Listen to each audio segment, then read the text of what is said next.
I want test this. Can you hear me now? Hey, as we get into this, we're so late. If you got a question, make a note, and we'll do it at the end if we have time. We got the room till 3 o'clock. We'll wait till everybody presents, and then if somebody has to leave, we can ask questions before they leave. And we, since we're running so far behind.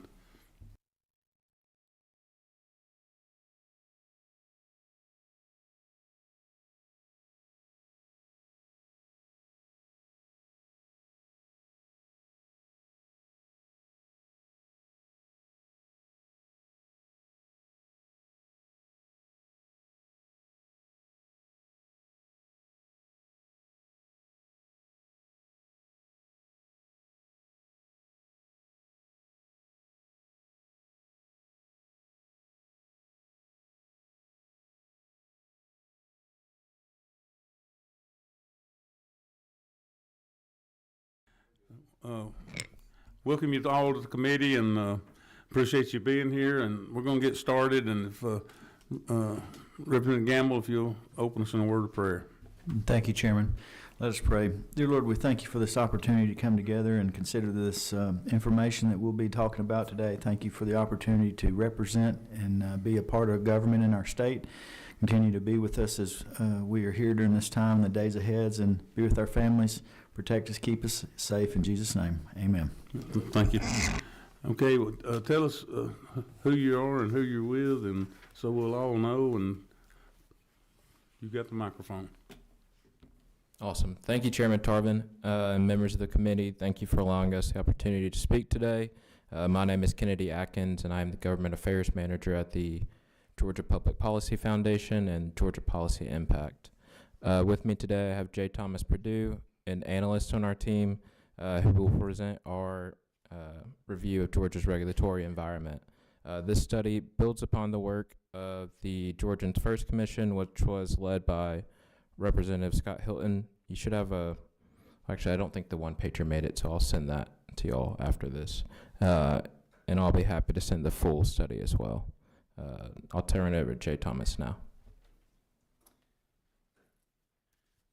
Appreciate that, Kennedy. Yeah, like you said, my name is J. Thomas Perdue. I'm a policy analyst with Georgia Public Policy Foundation. We published a report late last year that included a review of the history and a general overview of Georgia's regulatory code, which you can see there from when the Secretary of State's office began tracking our regulations in 1965. So that gives us a nice tight 60-year window to look at how it has changed since then. And as you can see, it's grown quite a bit, grown almost every year since we started tracking it. As we were trying to contextualize Georgia's regulations compared to the rest of the country, we included two other studies also from 2024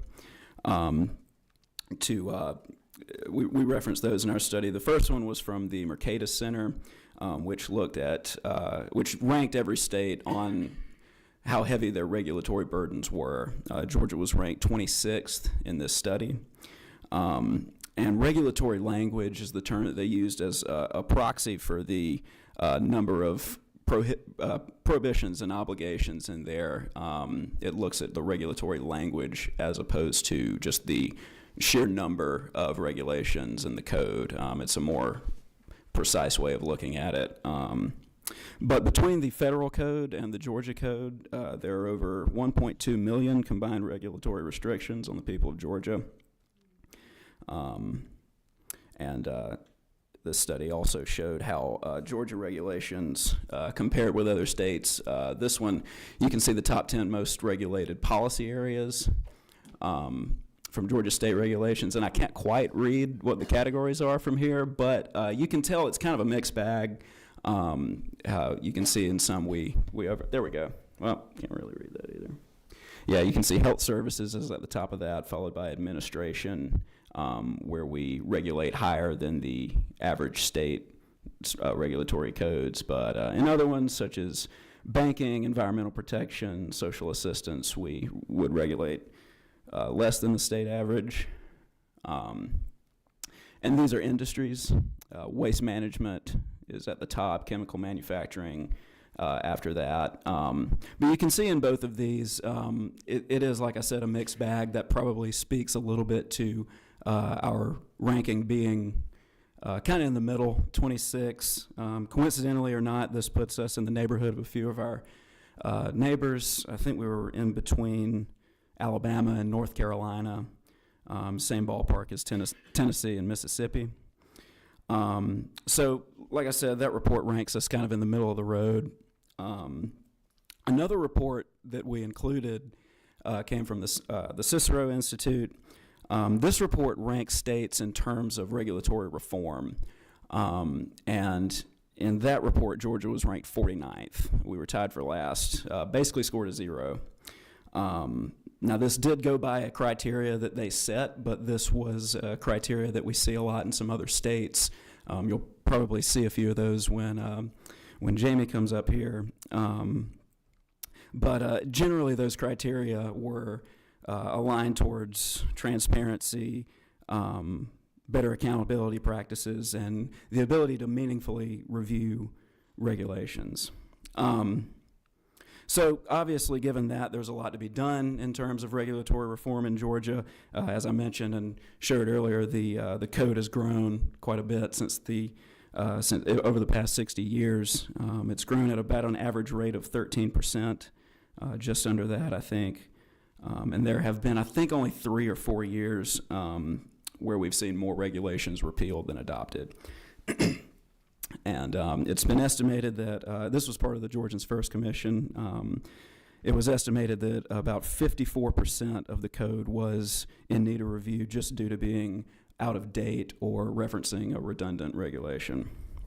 We feel this is an important phenomenon because the General Assembly is tasked with passing laws. However, the majority of Georgia's regulations do come from the agencies that make up the executive branch. Beyond that, regulations and regulatory codes have the tendency to grow over time. If left unchecked, they grow in a state of inertia. This inertia creates an unnecessary burden on workers, on established businesses, and on potential startups. This is especially felt by small businesses whose operators frequently find themselves navigating outdated and confusing regulatory codes, and they don't have teams of lawyers, accountants, and lobbyists. This creates economic strain. We've seen it cause higher poverty rates, lost jobs, inflation, and it distorts decision making. Regulations are enacted for several good reasons, usually involving public safety and quality control, but it's often unclear the way that they stand, whether they practically achieve their policy goals or if they generate benefits worth the cost they impose. And I will be here at the end if there are any questions for me.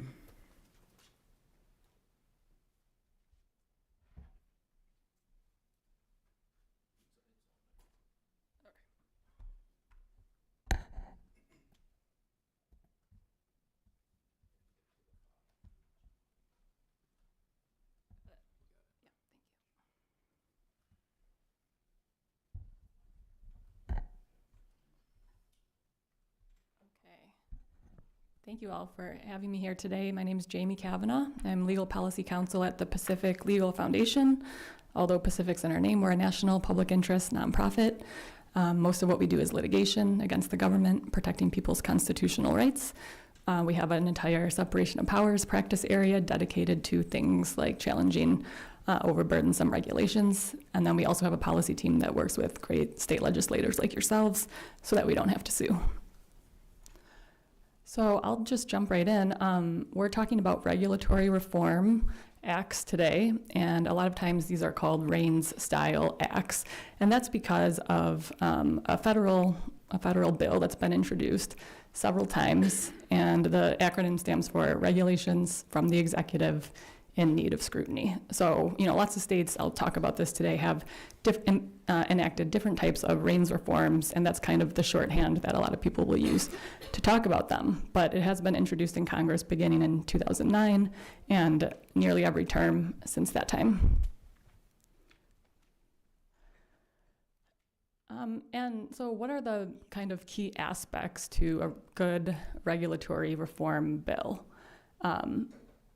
Instead of just only looking back and trying to get rid of bad regulations, which of course we want to do that as well, we want a mechanism that gives the legislative branch authority to approve new major regulations.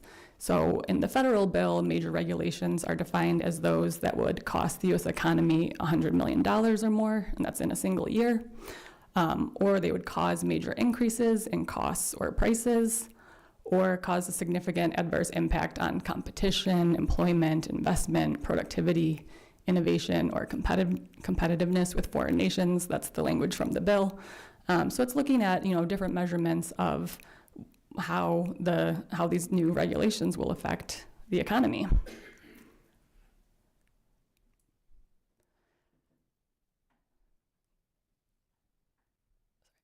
Okay, and so obviously you know the difference between laws and regulations, but making laws is hard. It takes a lot of time. That's important. That's a good thing. We're here debating, talking about what your constituents who elected you want their laws to look like. They should be well thought out. But it is impractical to include every detail that's going to be necessary to carry out the intent of a law in statute. So, of course, regulations do have a necessary role to play to fill gaps, to make sure people understand procedures. But unfortunately, regulations are written and promulgated and then enforced by unelected government officials, obviously the members of the executive branch.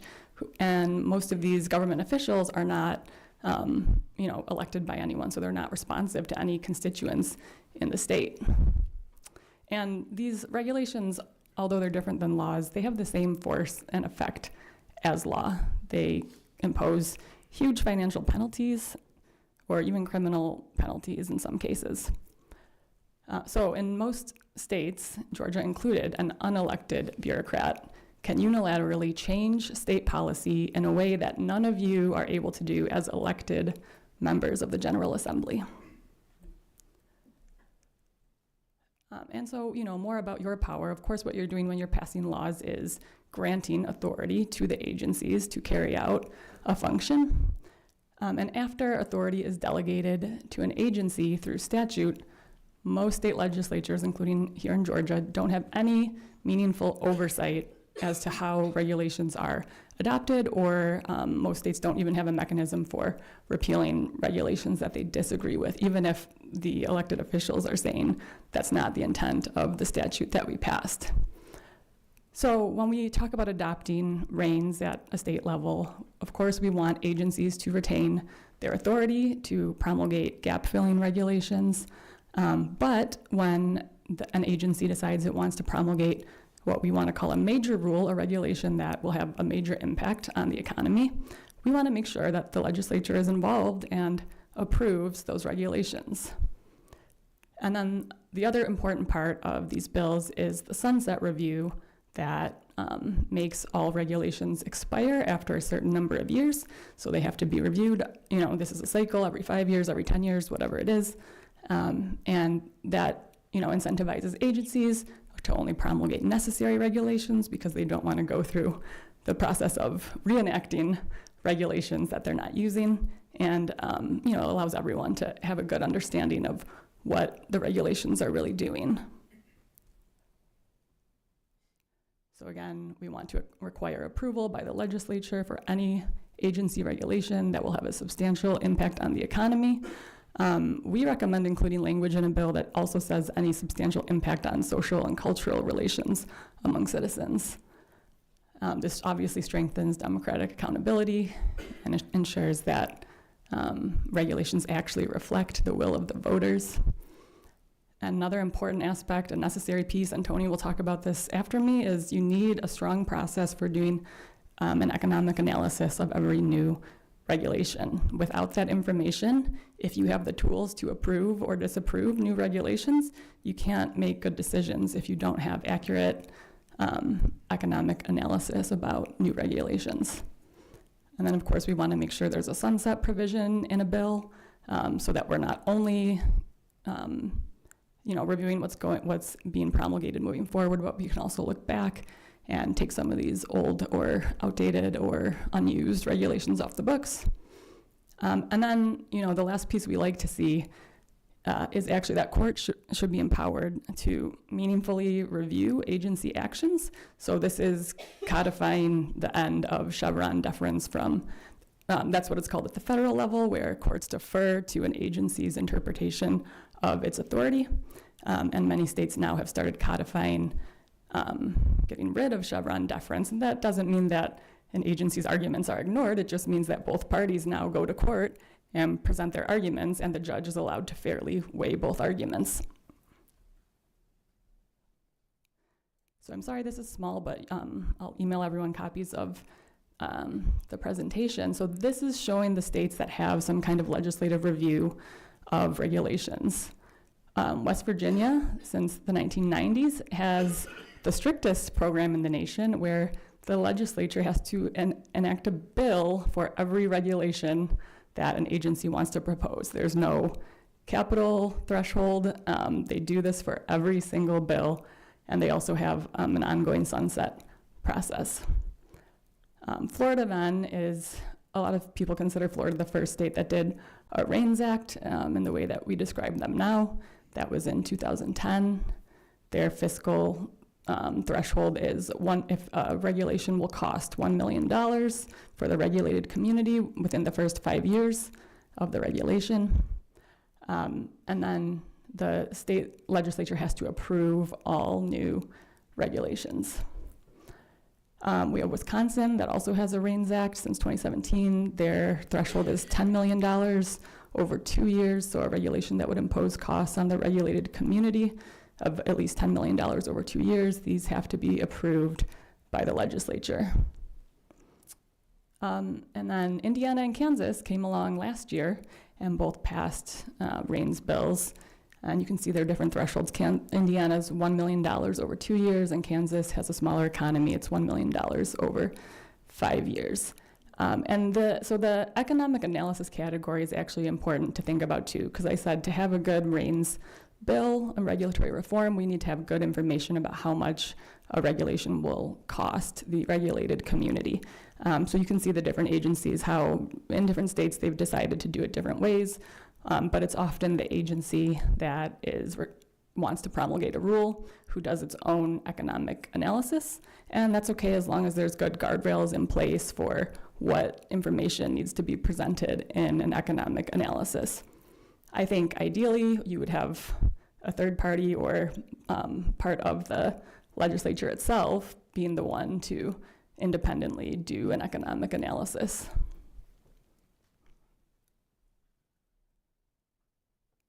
Okay, and then we talked about including a sunset provision in a good regulatory reform bill. So the blue states have these sunset provisions already.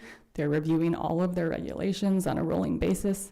Colorado has had it since the 1970s.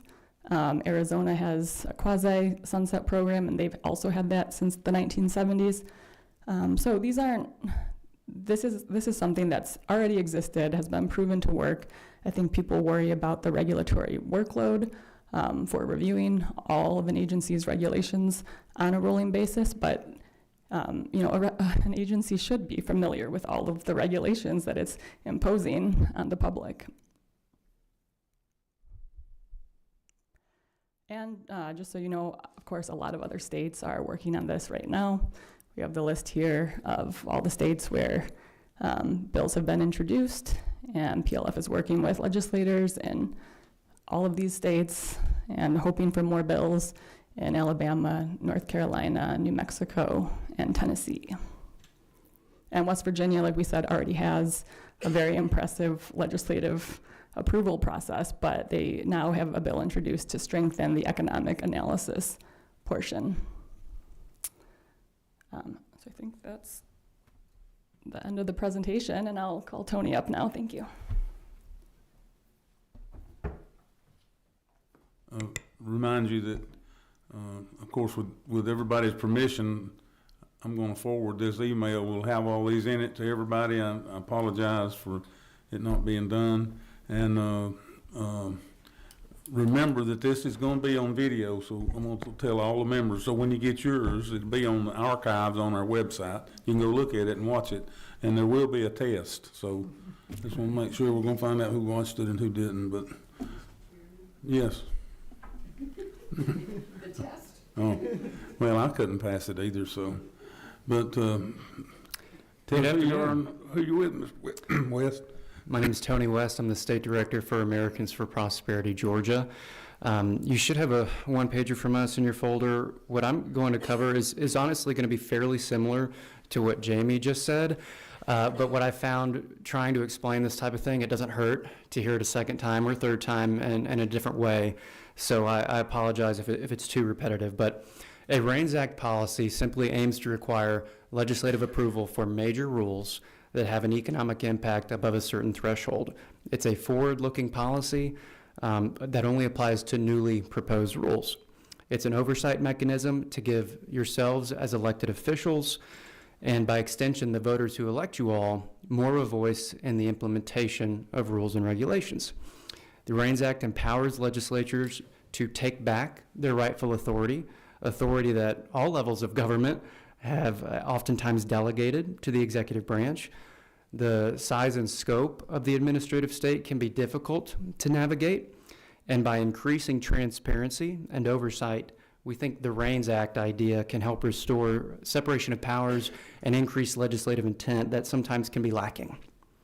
On the back of my sheet, we have just 5 things that we think are important for any REINS policy, so I can just run through those really quickly.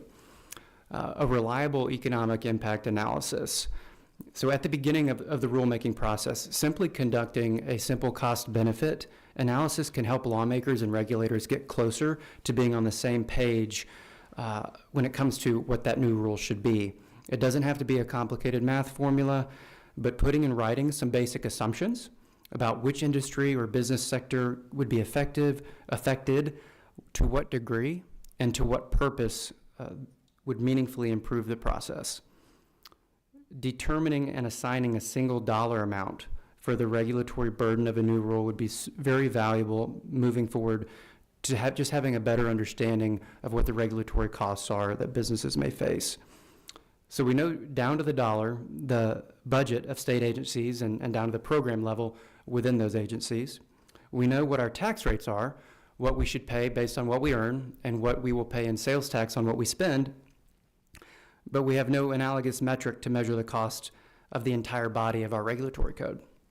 So we believe this would be a tremendous step towards more transparency, even if that metric was only applying to these major rules that would have a significant impact on the economy. Moving on, defining a major rule.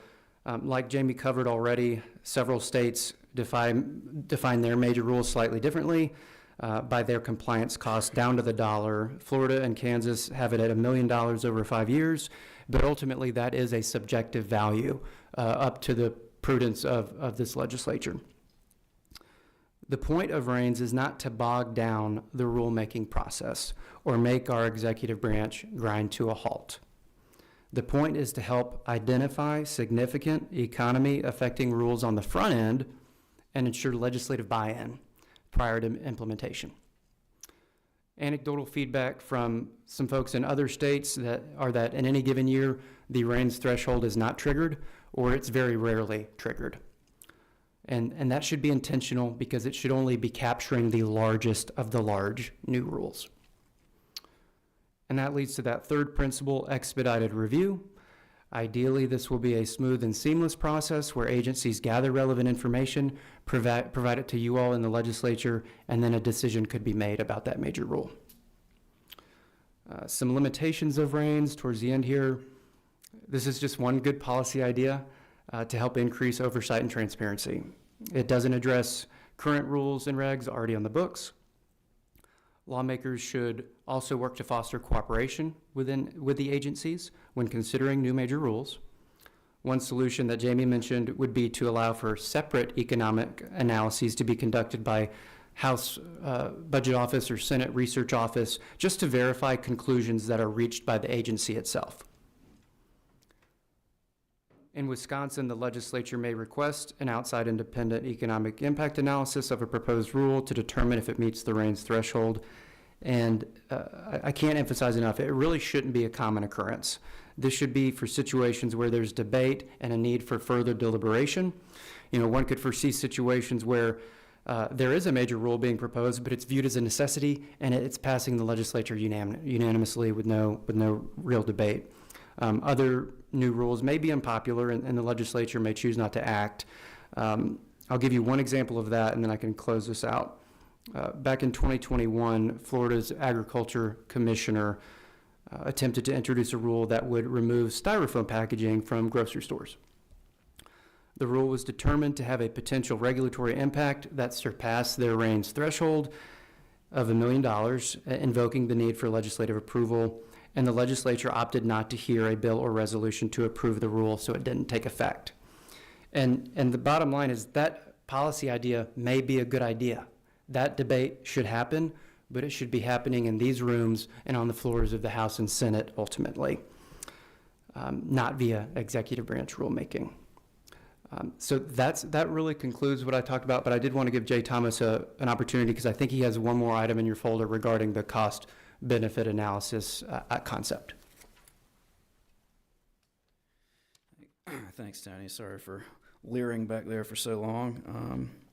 Yeah, so one of the parts of the study that we did last year that I mentioned was using a cost-benefit analysis that was, I think, first used in Virginia, created by their Office of Regulatory Management. But we used that model to just run model legislation through it, and I just wanted to outline that so you can kind of hear how that process goes. So it starts with just an outline of the proposed change, generally speaking, what are we trying to do, followed by direct and indirect costs and benefits.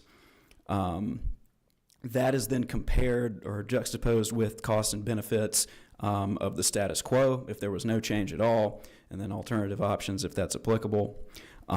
There's a separate monetized aspect to all of these, which can include actual dollar amounts of the decrease or the increase in costs as compared to the status quo.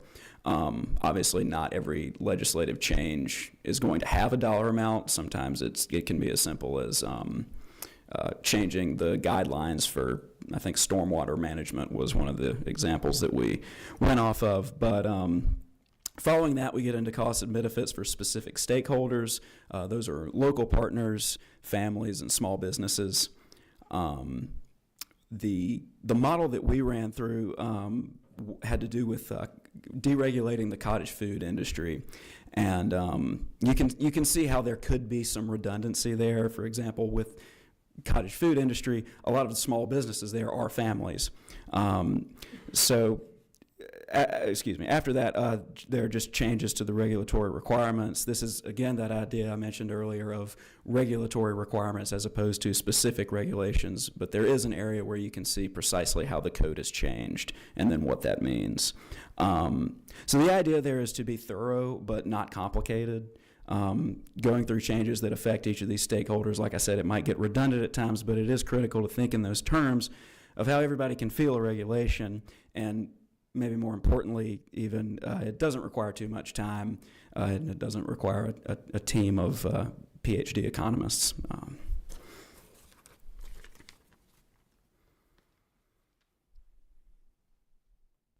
Thank you, sir. And we may have some questions. We're moving along pretty good, I guess. And then we'll have some questions here at the end. And I've got a couple of statements, but we'll hold it all to the end. Is there anyone else? That's it. Okay. Y'all kind of hang loose here and stand up so everybody can see you. And I want to apologize for this mic. You know, that thing just broke about, I don't know, 4 or 5 years ago. And sometimes it breaks up, and I know they're going to get around to fixing it any day now. So, again, you will get an email with all of these presentations in it. And, of course, we've got the video. But if anybody has any questions for the group, now's the proper time to ask them. Of Bird. Thank you very much for your presentation. I greatly appreciate it. Several months ago, I was at a conference and was amazed, or actually stunned, by the amount of regulation the state of Georgia has. And he gave me the number of 111,899 regulations that are in the state of Georgia. Now, my question is, who is going to start deregulating? I mean, I don't know that anybody has the will to remove any of those 112,000 regulations. Do we live by all of those regulations? Obviously, it's very difficult in some instances to do businesses in Georgia. So just kind of throwing that out in general, and it's very disturbing to know that a company, corporation, small business has to go through this much regulation. So thank you. Well, I'll respond first, I guess. But that's what the sunset review process is for. We give agencies a long lead time to do this process. We know that they're starting this from zero, but we expect a lot of agencies, you've mentioned the high number of regulations here in Georgia, we expect a lot of agencies to easily identify some at the beginning that, are just so old or not used anymore. So that part will hopefully immediately cut down some of the regulations, and then there'll be further debate about the ones that are substantive and how they should be either reformed or, just repromulgated in the same way if they're useful. All right, so has Georgia in any recent times repealed any regulation that would help business owners, make it easier on them to have their business come to Georgia or open a business here in Georgia? Thank you. I can't speak to anything specific, but I can tell you there was an effort done, I think in 2013 or 14, that was, I think, the first successful foray into trying to cut the size of the regulatory burden. I couldn't point to what specific ones or which industries were targeted there, but I do know that some other states, and I think Georgia's also looking at this, have required agencies to do top to bottom reviews, and that kind of speaks to that inertia that I talked about. It changes the way that we think about these things. Like, instead of justifying, like, why do you want this regulation repealed, it's kind of turning that question around and saying, well, it's a rule that we all have to follow, and we don't just want to tear it down for no reason, but we do need to know why we're following it. Sure. Thank you. We got another question, but I'm gonna, because I'd never seen any of this before and hadn't heard very much of it, but when you, as you spoke, I noticed and thought, we probably don't do enough actuarial studies or fiscal notes on what we do ourselves, much less what we do to companies. And that's quite eye-opening when you think, and you said stormwater runoff, and I can remember when we had to have a stormwater runoff plan, and it was quite expensive, especially the more asphalt you had, the more square foot of roof area, and I never really thought about the fact that we don't do any kind of cost analysis on what it's going to cost the businesses, who are the backbone of our country. And the other thing, it's a starting point. I mean, you start as the Representative Byrd asked you, you got to start somewhere. So you start by saying we're gonna review them in so many years, or they're gonna sunset after 5 years, or have to review them every year. Of course, it would be quite a task for where we are now. So it's quite eye-opening. I have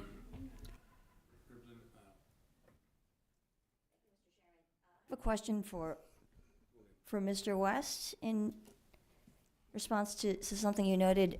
Mm-hmm. You were talking about, with respect to the RAINS approach, Yes.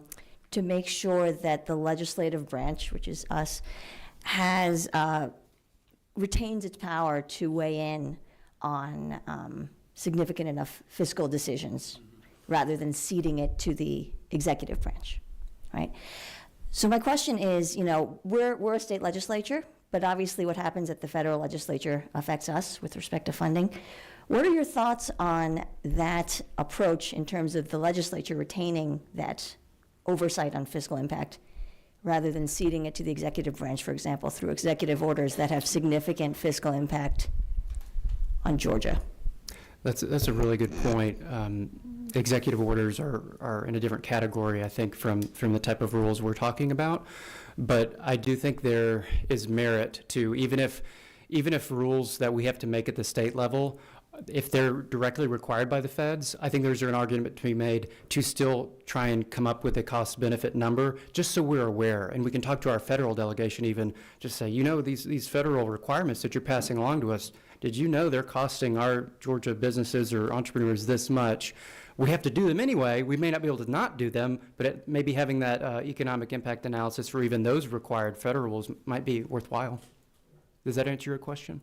Yeah, to some degree. I mean, do you think that this should, as a follow-up, do you think that this approach that the federal government is taking of really Congress being somewhat silent about these really large decisions that are being made essentially unilaterally by the executive branch that have very potent economic impacts on a state like Georgia, do you agree with that approach?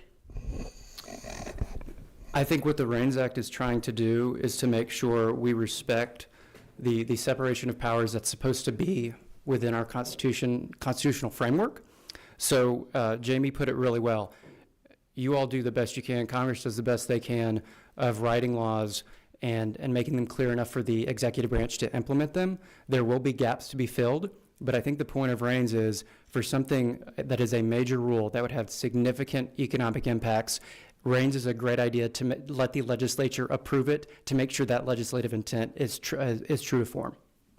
Okay, let me answer what I think, and before you jump to conclusions about what you think I'm going to say, I want you to listen to it. Elections have consequences. We heard that from Barack Obama, but to answer your question how I feel about it, we have got to get away from the executive orders. This started and we continue this to snowball, and then we start making executive orders to try to correct what we think was wrong with the last executive order. It has to go back to the legislative branch. And I respect my governor and love my governor here. And I think he's one of the best governors we've ever had in one of the most tumultuous times in this state.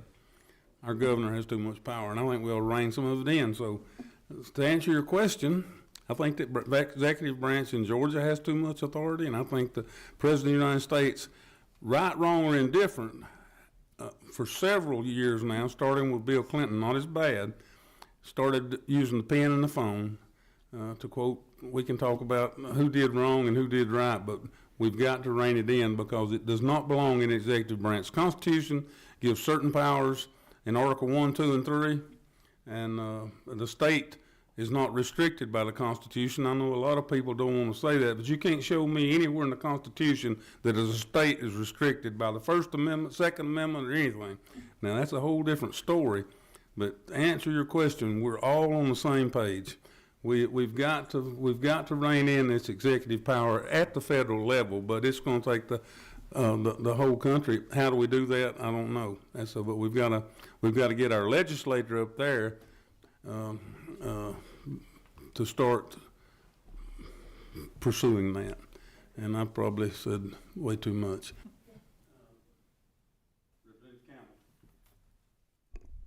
Thank you, Mr. Chairman, and thank you all for your presentations today. I look forward to reviewing them.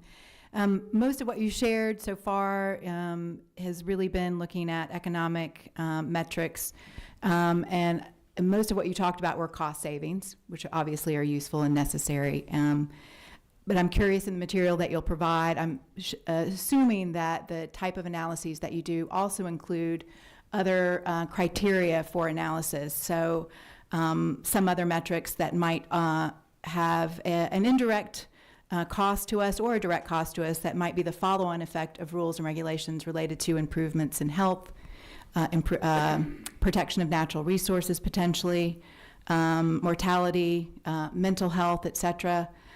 So just looking for a little more information, especially when you send your materials about the best practices there in terms of the REINS Act, and then also how those types of potentially annual financial analyses compare to long-range investment analyses, what we might be looking at for maybe a short-term investment that has the long-term impact of cost savings or impact on Georgians' health and well-being.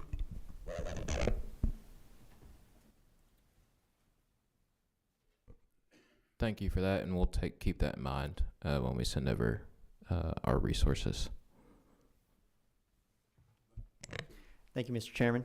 I want to reiterate what Chairman Charvin said. I completely agree with his statements. I also want to thank you all for coming in and giving this wonderful report. You all have worked very well with us, and I thank you all for that. I look forward to future work that we can do as a committee, because I want to completely agree and reiterate what Tarvin was saying, which is I do believe that we have a very strong executive branch federally, but we also have one specifically statewide, and that's our responsibility to rein in. So maybe we need another RAIN Act. But I'm also a businessman, so I also understand financial analysis. So anytime that we can introduce financial analysis in any decision making, there is everywhere we look that the state touches, that we touch, that our regulatory agencies touch, we are not seeing the proper financial impact, long term and short term. So I look forward to working with all y'all to see how we can do that locally and statewide. And so please, if y'all have anything that any ideas, anything that y'all have further to recommend, please provide that to us. This will be hopefully an ongoing discussion, and I look forward to working with y'all. Thank y'all.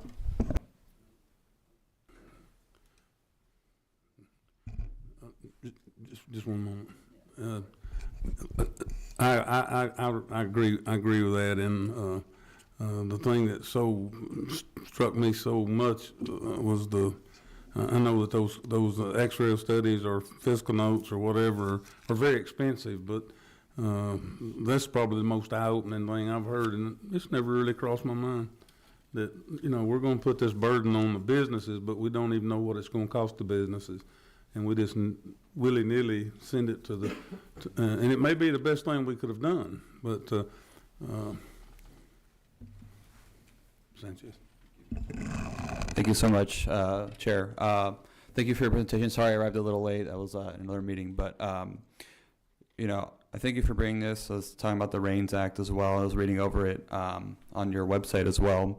And one of my main questions about this is that you all talk a lot about how it impacts businesses, but what about how the financial impact of working class people and how that impacts regular people as well? As there, when other states that have passed that legislation, do they include that, or is it just specifically tied to how it impacts businesses? That is a really good question, and I think there's a lot of opportunity for Georgia to leave its mark in that way.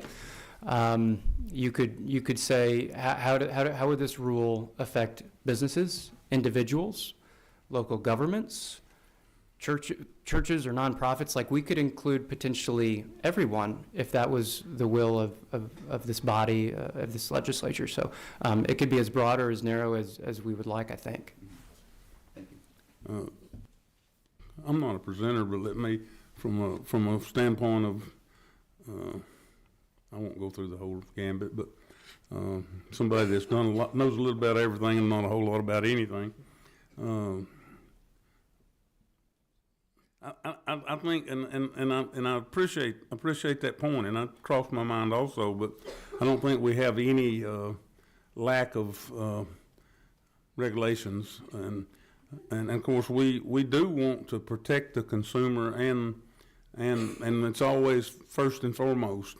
But if there's a way that overregulation, and I say this respectfully because I've thought about it, if we can come up with a group that comes and speaks to us about how overregulating a company will make more businesses come here and be successful, then I'm very interested, because there's plenty of committees we're all on.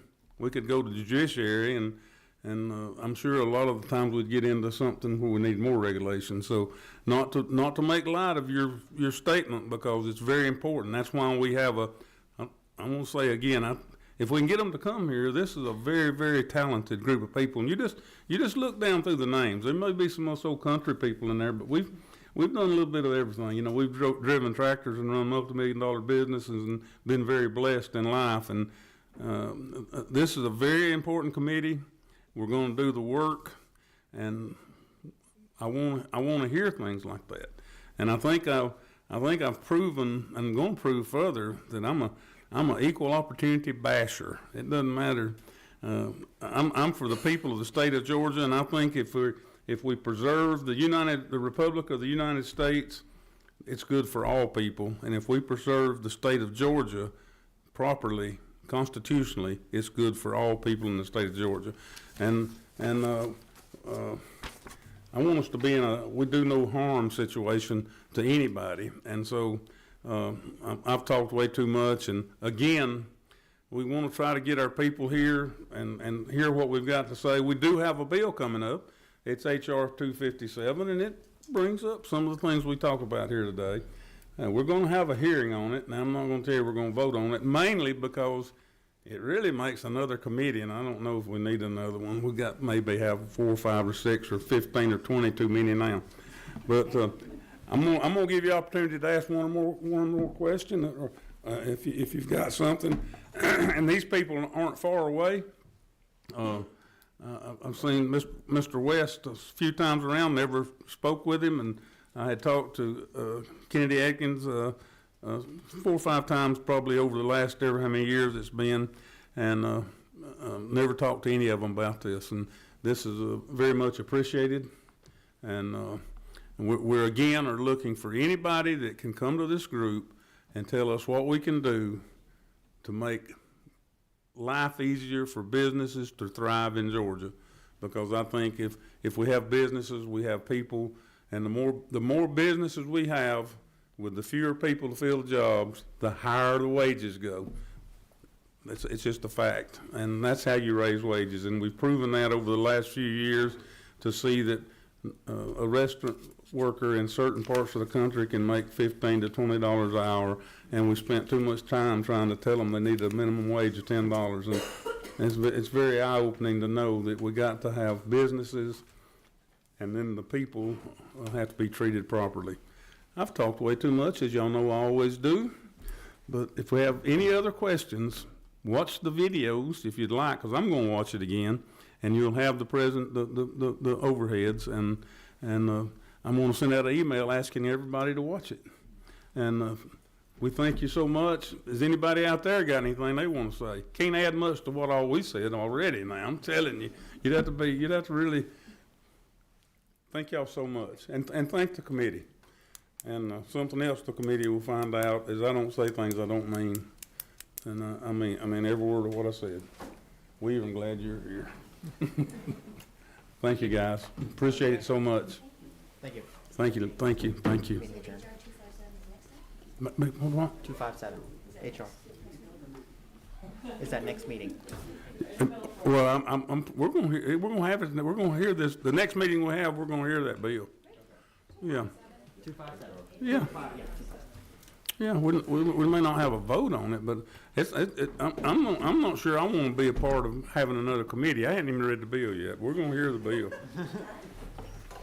I know it started off saying that we'd develop another committee, so we're going to hear it.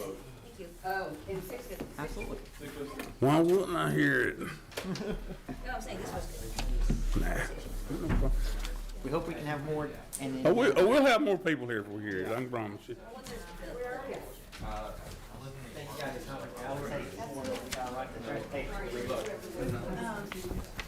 I'll take more.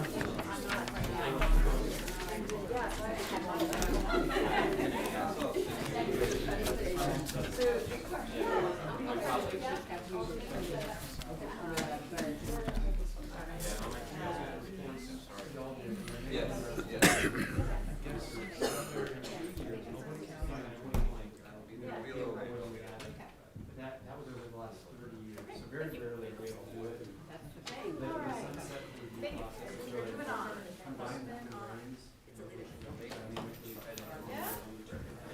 Well, see, I was, so I served for 8 years, from 05 to 12, and I sat down for 8 years. But during my 8 years, I did a good government accountability act, so that every